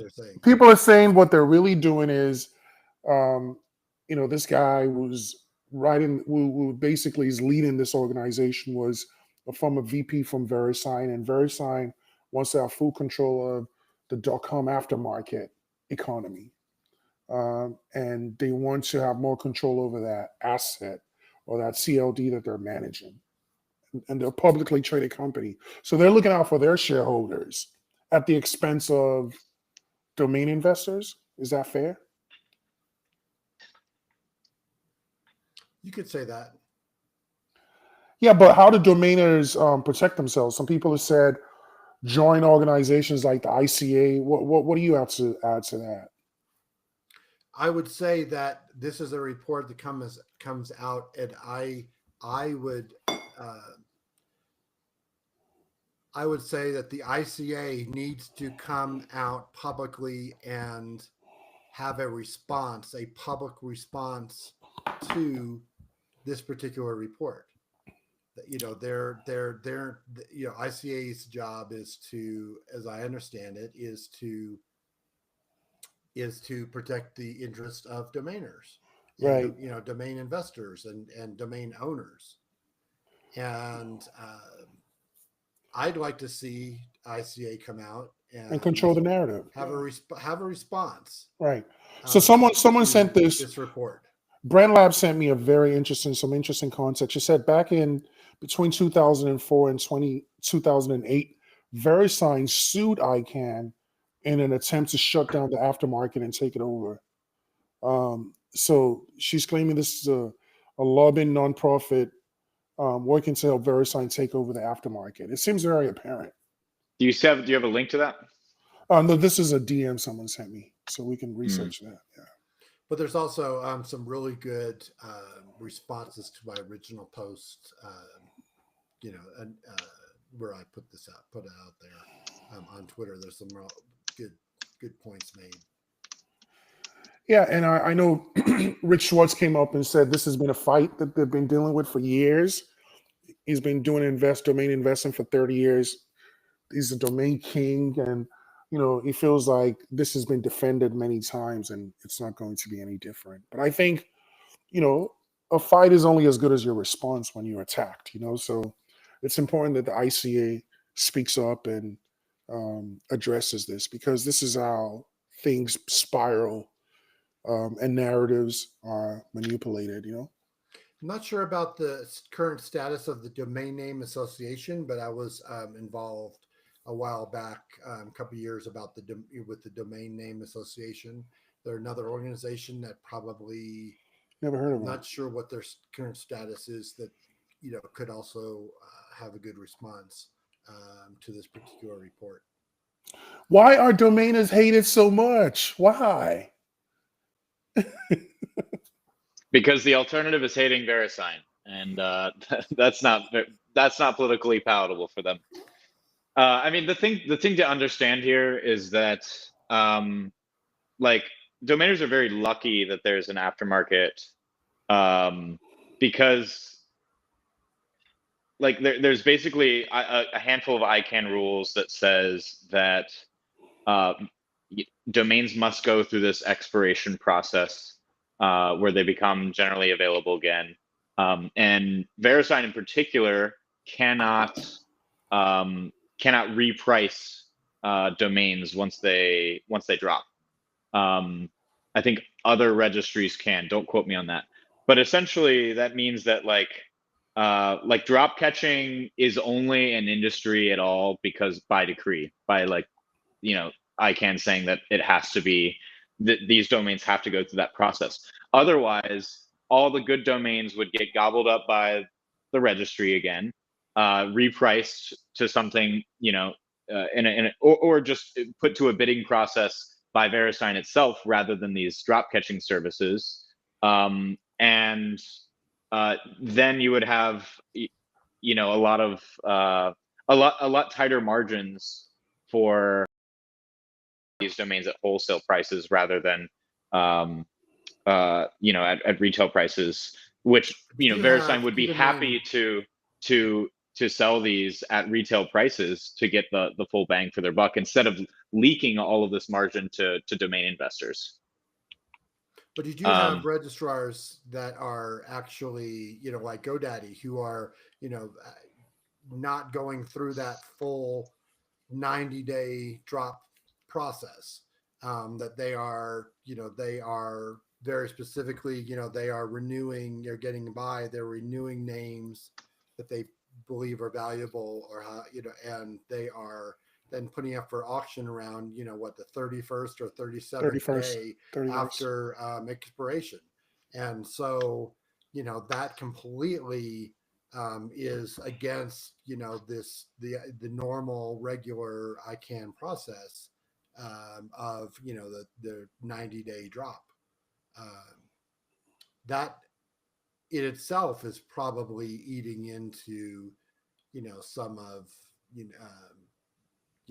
VeriSign's profits, where they're, where GoDaddy is taking a piece of the pie there. Yeah. Well, I mean, I looked this up while you mentioned that DM-ish, and apparently VeriSign tried to institute a waitlisting service, basically to centralize all these expiring domains, and to basically like take over the back order drop catching market for themselves, and that was disputed as well. So anyway, it's just a crazy web of strange externalities because of these rules that we've implemented to try to make the industry less consolidated and more like a public good. But yeah, the bottom line is still that VeriSign, .com is 80+% of the value of all domains in the world. And so it's still basically just a monopoly. Yeah. Any final thoughts on this one before we wrap? You don't want to give people some feedback on some of their names? Let's see. Yeah, we got to do it for the culture. For the culture. Yeah. Yeah. As is tradition, Bill, we always have the audience chime in with some of their domains that they like feedback on, as well as the prices that they've got them set at. So yeah, guys, drop in the chat, some of these names, and we'll go through them and give you some feedback. Bill, it looked like I couldn't really pin down a theme of the names that you had on your storefront.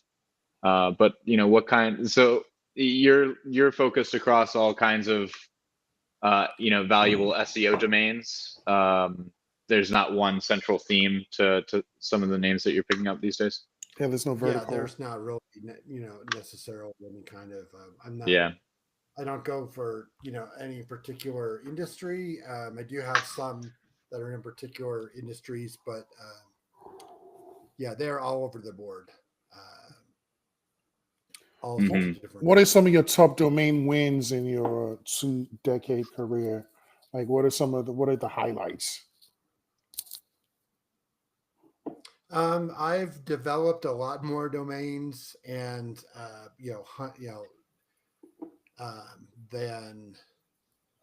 than I've sold. Gotcha. So you're the guy that gets that monthly recurring revenue and exits for a 5x of the ARR. Yeah, I mean, I do have some names that I've grabbed that I've sold for 4 or 5 figures.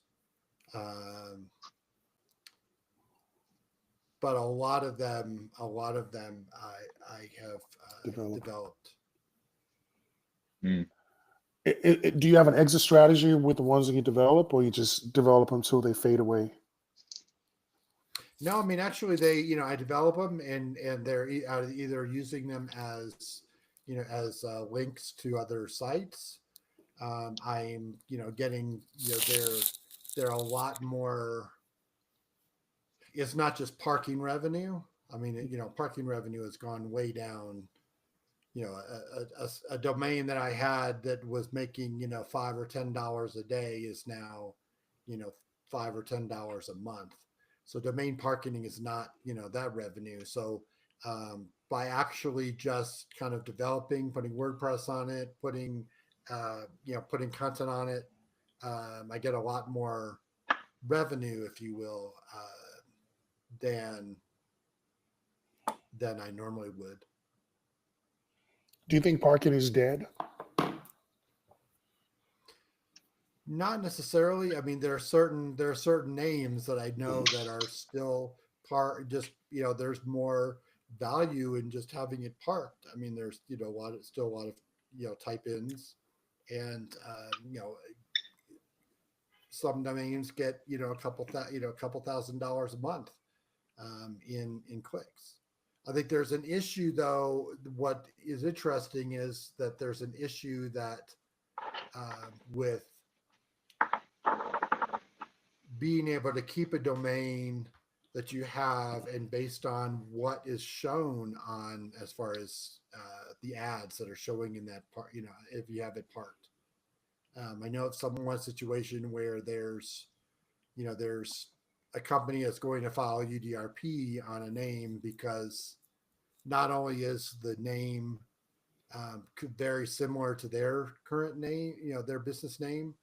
However, the ads that are showing on that particular parts page on that name are the same, it's the same industry as this company. And so that, is going to be an issue for that particular domain owner. You do have to be very aware of what is being shown on your name, depending on the name. Yeah. Also, another angle where LLMs are attacking, where you're not getting nearly as much direct traffic. Also, on the topic of like how these, LLM search engines differ, the relevancy metrics that they use to source whatever web pages that they use in their search results are basically based on the embeddings, which is like if you translate a body of your context window or whatever prompt you give it into an LLM's ones and zeros, it basically turns all of that text into a big vector, and that's what it's using to basically you turn all these websites that you index into these vectors representations that have this latent representation of all the various parameters that the model looks at to determine what to output. And so it's very different from traditional search engines where you have backlinks, and it's more heuristic, or there's like different features that are plugged into the model that are like hard measurable things, like how old the domain is, how many backlinks it has across the web, sort of these peripheral metrics. Whereas in in Perplexity, it's only looking at the relevance of the text on the web page, more or less. And it can also like see that there's links and whatnot inside of it. But backlinks basically are going to be less important for these new LLM-based search engines, and some of the dated metrics that surround SEO are going to be just less relevant. And the real edge is going to be like answering the exact question that someone is asking the LLM, and because that's what's going to have the most relevance in vector space. Anyway. I mean, I also can see not necessarily, so backlinks, however, mentions of your brand and mentions of your, just mentions of your domain are going to be, in content. That's going to be more important. And so as you develop, a domain, and just getting mentions more media attention you can get, the more, they don't, CNN doesn't have to link to your site, but if they're, mentioning your name more and more, and mentioning in articles and so forth, and then they realize that, oh well, this this is a company that we, they will recommend, to recommend your company a little bit more. Yeah, and LLMs have a similar mechanism where, if your domain is mentioned more frequently in the corpus of text that these are trained on, then you're similarly going to have a pocket of awareness in the vector space, or the model basically knows that your domain is relevant the more it's mentioned in the training data. But let's see, we got vehiculo.ai, so that's like a Spanish word. No price on that, but that's from the domainer on Twitter. What do you think of that one? Any like Spanish words? Do you think there's an edge there, guys? I mean, I've seen people speculate on them. I just haven't seen too much adoption yet. So I think it's one of those things where if you can hold on to them till the adoption sinks in, then it could be worth it. But I generally like much broader words. We're even talking about this on a different spaces yesterday between British British words and American words. People prefer the American words, and that's within the English language. Like words like favorite are spelled differently in the British context versus favorite without the U in American English. So I think when you navigate into other languages, it's a lower range of potential buyers, but it could be a niche. It could be an angle to discover really good names that within certain cultures are very relevant. Yeah, I see a lot of co.uk's in your portfolio here, Bill. Yes. Is that something you focus on? A lot of those have been hand registered, and so I've been and that was a time where I did a lot of research, and a lot of those ended up being hand registered names, and I've sold a fair amount of those. Yeah. Carving out that niche. Spanish is the second most spoken language in the world, says the domainer. It's the truth. True. Yeah, so it's got to be relevant. I do know that there's been really good domain sales with Spanish names. And that one particular, especially single word, that's I think an untapped market. I think that there's a lot of really good names that are Spanish one word names that are still basically available for registration. So spending time in SEMrush and trying to find a lot of these names, I think it's I think it's a really that's the time to invest in those right now. Yeah.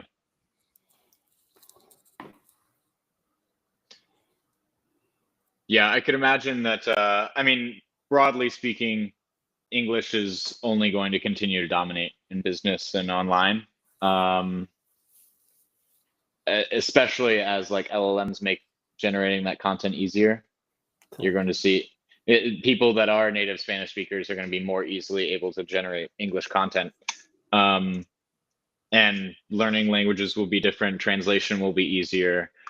So you would continue to see that dominance, but there's certainly edge. That part of the world is growing. It's not just Spanish; it's all the languages too. They're all the languages that might not be the second most spoken, third most spoken, fourth most spoken. But I personally prefer to just invest in English American words. Yeah, because you have an infinite combination of words. You might want to stick with where there's the most demand. But if you're a native Spanish speaker and you can identify gems, by all means take that and use that to your advantage. But don't get carried away with that. Damn, I shouldn't have skipped my Spanish lesson this morning then. Feeling remiss now. Got to use my Puerto Rican edge. There you go. Well, I see no more suggestions in the chat. It was a light one today. That's okay. But anyway, Bill, it was great to have you on. We covered a lot of ground. I mean, we talked about, Lander best practices. We talked about domain security. And I mean, I'm particularly interested in Pitchbox. I think we should build an integration so that you can, in a couple of clicks, start outbounding your domains at Unstoppable using Pitchbox and manage all of that. I've been looking around for tools like that, and that sounds much more sophisticated than anything else out there. Very, very much end to end. You just click, enter some keywords, and then boom, you're starting to outbound, and you got it all inside of a CRM too. Yeah, well, Bill, it was great to have you on. Any closing thoughts, words of advice for the domainers in the audience that you want to share?